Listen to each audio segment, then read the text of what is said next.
Hi, this is Ken Lau. Now, I have a purchase form and you can allow to key in the employee ID, the date, items, and by the end is that you have these are fictitious data. So I have a Google form and I want to show it into my Excel. A common way is to copy and paste to the Excel.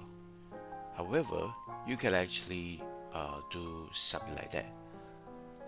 Well, what you do is that go to view, and for example, I have E345.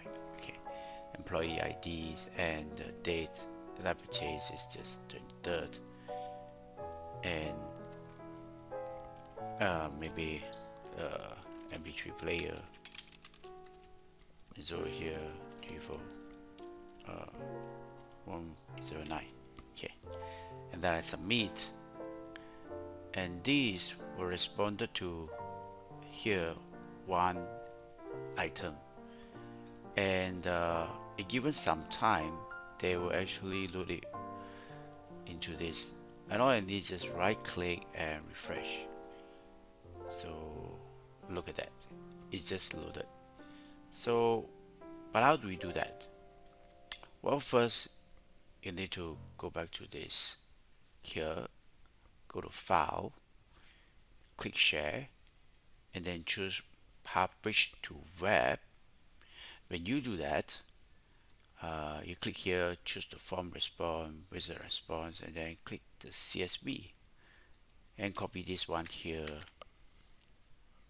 And so these are fictitious data, and then we go to the empty row, go to data tab, and then get and transform, choose from web,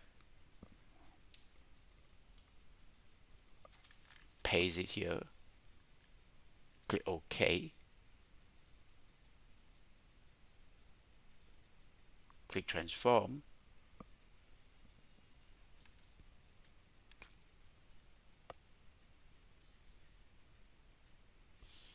and then we will turn this first row as a header. Click on this button here, choose first row as header.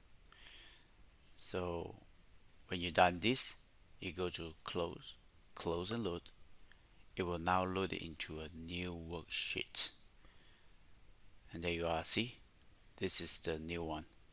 Okay, and then let's say here we come over here, this is the purchase, submit another one.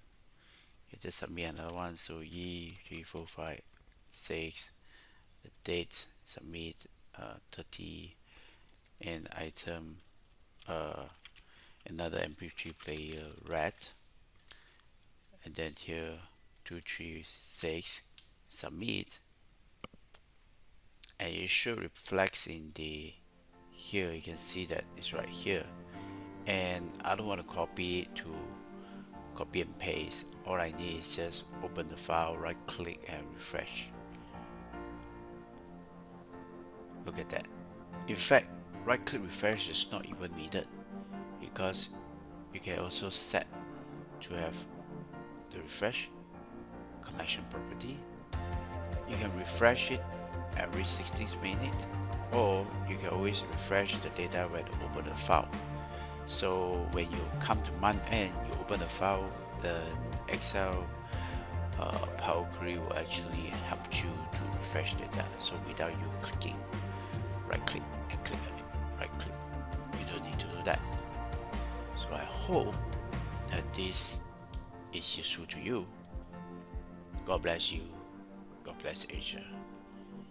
And I thank Jesus for giving me the talents and ability to share.